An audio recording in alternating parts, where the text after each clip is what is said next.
अस्सलाम वालेकुम। मेरे गुफ्तगू सुनने वालों में से एक ऐसा नौजवान जो कि बहुत देर से मेरे इस गुफ्तगू के सिलसिले को पसंद भी करता है, फ़ीडबैक भी उनका अक्सर मुझे आता रहता है। उस नौजवान ने पिछले दिनों रब्ता किया और एक सवाल पूछा। कहने लगा जी कि एक मसले का शिकार हूँ और वो मसला ये है कि हम दो दोस्तों ने यूनिवर्सिटी ख़त्म की और यूनिवर्सिटी से पढ़ाई मुकम्मल करने के बाद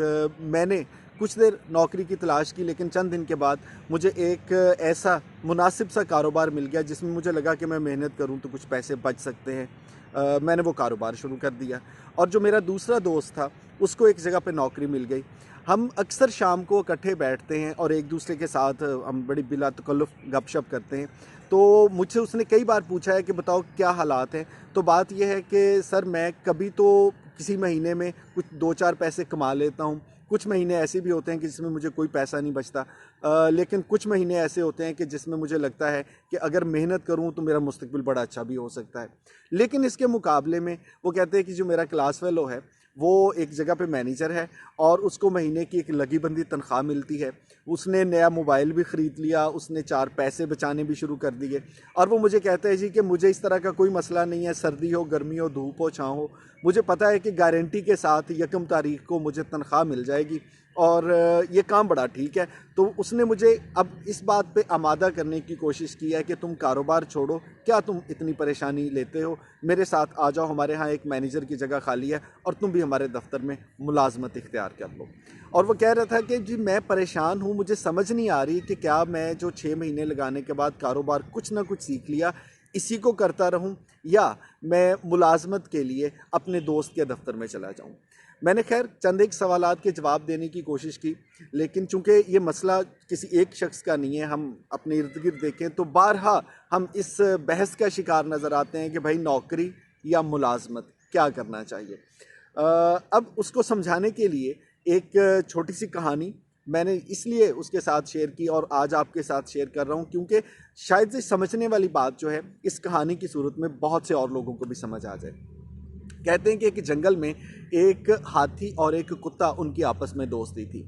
कुत्ते ने एक बार हाथी को बताया कि मेरे यहाँ 11 पिल्ले हुए हैं और मुझे उनको पालने के लिए बड़ी मेहनत करना पड़ती है, सारा दिन मैं भाग दौड़ करता हूँ और उनके लिए खाने का इंतज़ाम करता हूँ। हाथी ने कहा कि मेरे यहाँ भी बच्चे की पैदाइश होने वाली है।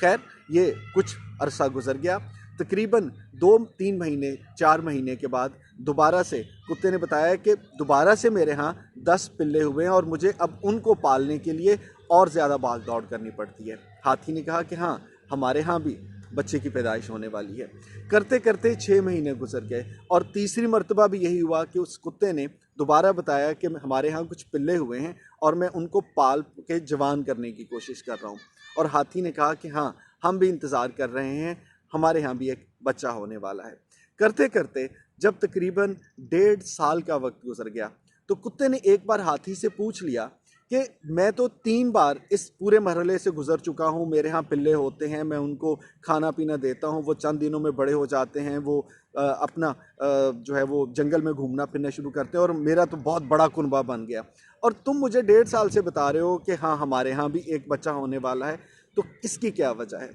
उस हाथी ने कहा कि बात यह है कि तुम्हारे यहाँ हर 2 महीने के बाद पिल्ले पैदा हो सकते हैं, लेकिन तुम्हारे उन पिल्लों ने अगर दुनिया में आना है तो इस जंगल में उनका होना ना होना कोई मानी नहीं रखता, शायद कोई जानवर उनको नोटिस भी नहीं करता होगा। इसके मुकाबले में मेरे यहाँ अगर तकरीबन 20 से 22 महीने के बाद, तकरीबन ये 1.5 पौने 2 साल बनते हैं, उस प्रोसेस से गुजरने के बाद अगर हथनी एक बच्चे को जन्म देती है तो वो नन्हा सा हाथी जिसका वज़न 2.5 से 3 मन होता है, जब वो इस दुनिया में आता है, इस जंगल में आता है, तो सब जानवरों को पता चलता है कि ये कोई जानवर है। वो जहाँ से गुजरता है ज़मीन उसके बोझ से कांपती है, वो जहाँ से गुजरता है तमाम जानवर उसको रास्ता दे देते हैं, उसकी एक चंगाड़ पूरे जंगल में सुनाई देती है। तो बात यह है कि तुम्हारे यहाँ पिल्ले तो बहुत हुए, लेकिन उस एक हाथी के बच्चे जैसा कोई नहीं होगा जिसको दुनिया में आने के लिए 1.5 से 2 साल का इंतज़ार करना पड़ेगा।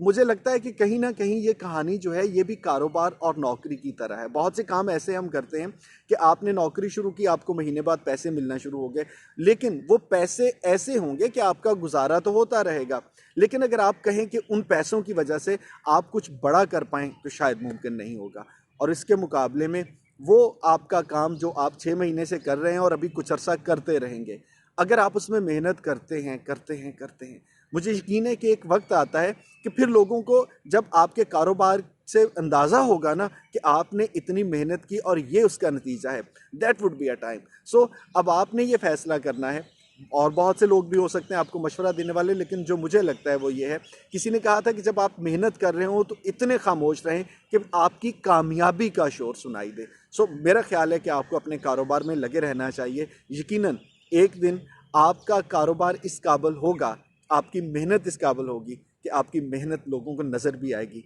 और कामयाबी का शोर भी मचाएगी। खुश रहें, आबाद रहें।